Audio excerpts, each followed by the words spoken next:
Le projet Blair Witch, un film sorti en 1999, est resté culte pour plusieurs générations. Le projet Blair Witch met en scène 3 jeunes étudiants en cinéma qui souhaitent faire un documentaire sur une sorcière.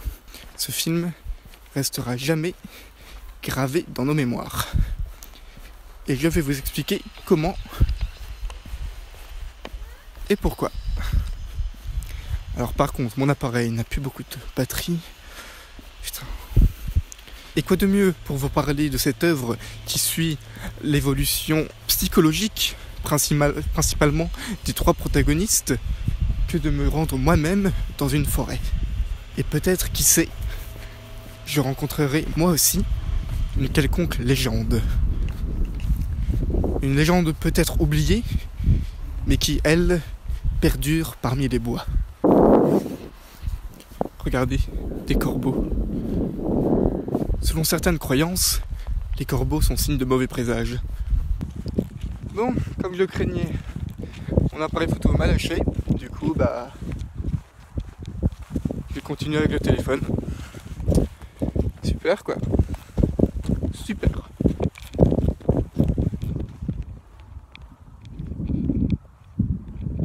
Pas beau? N'est-ce pas magnifique, franchement? La campagne. J'approche de la forêt. L'entrée de la forêt. Ah, c'est moi. Coucou. Le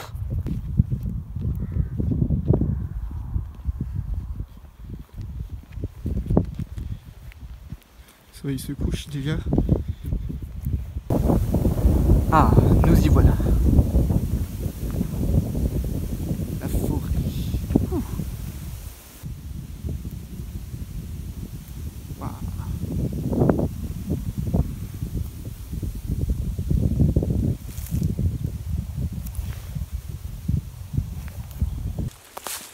Du coup, le projet Blair Witch.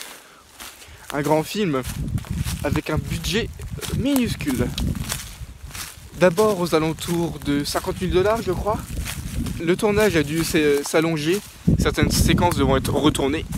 Et du coup, le budget a augmenté, mais il n'atteint que le piètre sommet de 75 000 $. Pour un total de recettes avoisinant les 250 millions de $.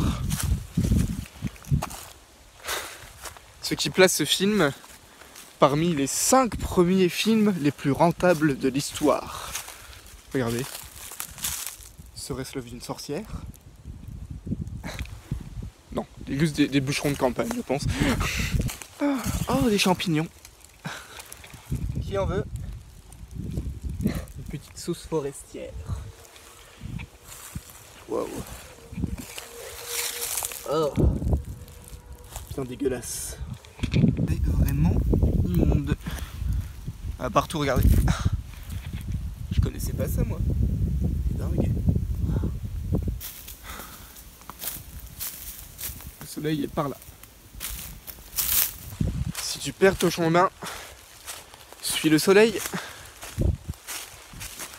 Vous me direz sûrement comment et pourquoi, ce qui revient à peu près à la même chose en fait, ce film a engendré tant de recettes, alors que apparemment il n'a pas nécessité beaucoup de coûts de production. Il s'agissait en fait de se servir d'un médium encore très primitif, on va le dire ça comme ça. C'était au balbutiement d'internet. Il y a eu la création d'un petit site web qui s'appelle tout simplement le projet Blair Witch. On retrouve des images d'archives, des extraits de journaux télévisés, des interviews de policiers qui semblent parfaitement réels. Il y a même une rubrique du site qui retrace toute la mythologie liée à la sorcière de Blair et aux différentes légendes qui gravitent autour de ce personnage énigmatique. Tout est pensé pour ancrer l'histoire qu'on peut voir dans le projet Blair Witch, pour l'ancrer cette histoire dans le réel. Et c'est ça qui fut la clé du succès du projet Blair Witch.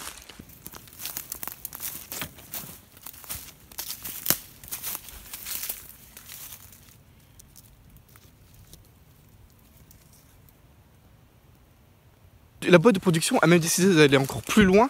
Ils ont été jusqu'à rendre les acteurs morts, les faire passer pour morts. Par exemple, sur le site IMDb, les 3 acteurs sont affichés comme morts ou du moins disparus. Enfin bref, c'était vraiment un coup de communication exceptionnel. Bon, jusqu'à présent, j'ai surtout parlé de la campagne de communication autour du film. Mais ce qui a aussi fait le succès de ce film, c'est le film en lui-même. Pour suivre la même veine que le site web et tout ce dont je vous ai déjà parlé depuis le début, eh ben, il fallait que le film en soi semble réel. Alors forcément, le found footage, genre de prédilection, ou du moins technique de prédilection. Found footage, ça veut dire métrage trouvé. Il y a aussi un jeu d'acteur, ou plutôt un non-jeu d'acteur. Les 3 acteurs, durant les 8 jours de tournage, étaient en totale improvisation. Le casting, principal du moins, constitué de 2 garçons et d'une fille, évoluait dans les bois, ayant pour seule directive de suivre, d'atteindre des coordonnées GPS, parce qu'ils avaient un GPS tout de même pour le tournage, mais dans l'histoire, ils ont juste une boussole et une carte. Forcément, sinon c'est pas drôle. Et en fait, tout ce qu'on voit dans le film, donc les figurines en bois, l'attaque sur la tente en pleine nuit, même les sons sont en fait issus des réalisateurs eux-mêmes. L'un d'eux a même dit que c'est eux qui jouaient à la sorcière. Et il y a même une anecdote rigolote, c'est qu'à un moment pendant le tournage, il pleuvait des trombes d'eau. Et ça, c'est l'actrice qui en témoigne. Elle dit du coup qu'ils n'allaient pas passer la nuit sous la pluie comme ça. Et du coup, ils essayaient de les contacter, les réalisateurs, sauf que ils étaient en plein repas ou je sais pas quoi. Et du coup, ils n'ont pas répondu. Du coup, ils ont dû se trouver un hôtel. Enfin bref, tout ça pour dire que cette histoire, au moins ce film, c'est du pipeau. Du total pipeau. Tout au long du tournage, l'équipe technique s'assurait de réduire un tout petit peu, pas non plus de moitié, un tout petit peu leurs rations alimentaires. Comme ça, ils n'étaient pas affamés, mais au moins, ils étaient un petit peu grognons. Et du coup, c'est ça qui attisait aussi la colère qui montait en eux. C'est un film basé sur l'angoisse, la véritable angoisse. Une angoisse liée à la montée de la tension psychologique et ainsi que relationnelle entre les personnages. Ils s'énervent, ils s'effritent, ils s'engueulent. Ils restent soudés tout de même parce que bon, ils sont tous dans la même merde, bloqués dans une forêt. Un peu comme moi, j'ai l'impression. Ça crève quand même de réalisme. Et c'est ce réalisme crevant qui fait croire encore à certains que le film, que l'histoire est réelle. Suite à la sortie du film, la maman de l'actrice qui joue Heather, d'ailleurs c'est son vrai nom, a reçu beaucoup de mots de condoléances pour le décès de sa fille. C'est quand même dingue.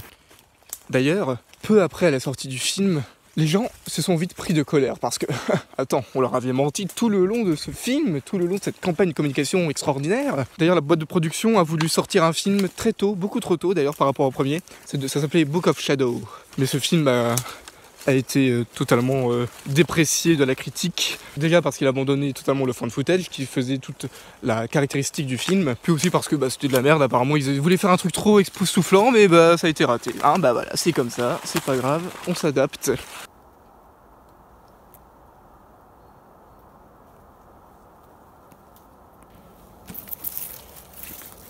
Putain, c'est quoi ça?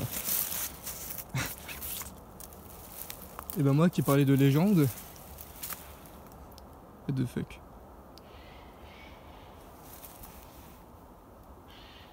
What the fuck?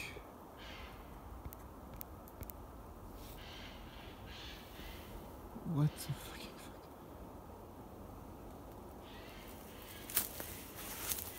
C'est quoi ces saloperies?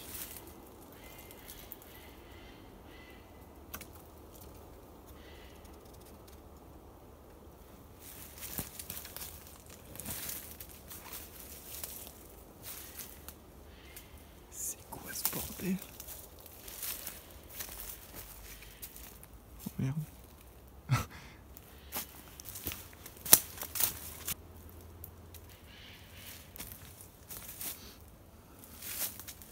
Mais qu'est-ce que c'est que cette histoire?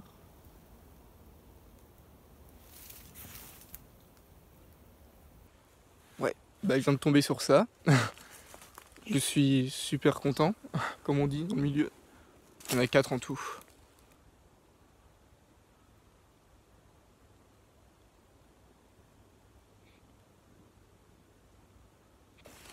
Plus. Ok.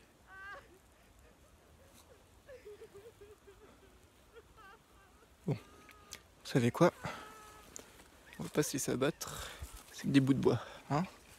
Des bouts de bois accrochés à des branches d'arbres. Bon, bah je pense qu'il est temps de partir. Ouais.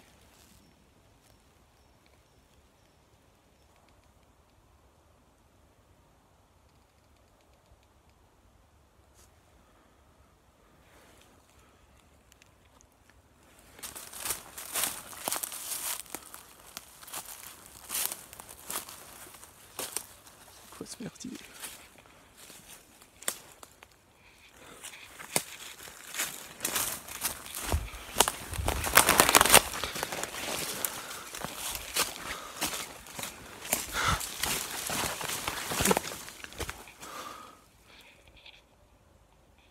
Je vais faire une pause sur ce gros tronc d'arbre qui est abattu.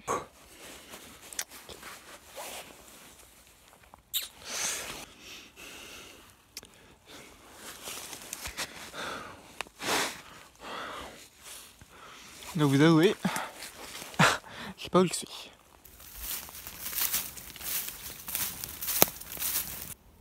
Suis le soleil si tu es perdu. Bah mon salaud, comment je fais pour traverser ce putain de forêt de merde?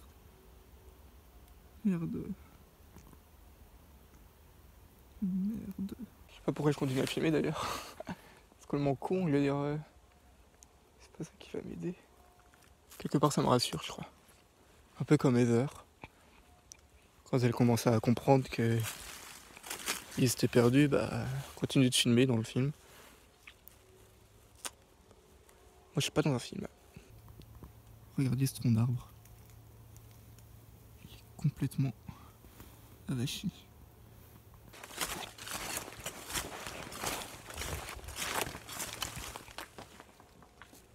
Qu'est-ce que c'était? Il y a un grand silence ici.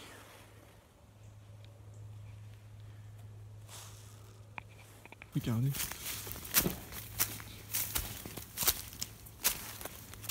Toute cette tête noire d'un coup. Là, vous voyez? Cette terre noire là, toute fraîche.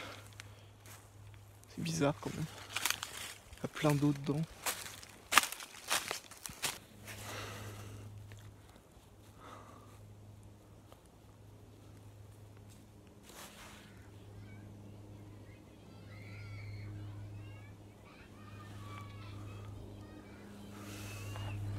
Vous savez quoi?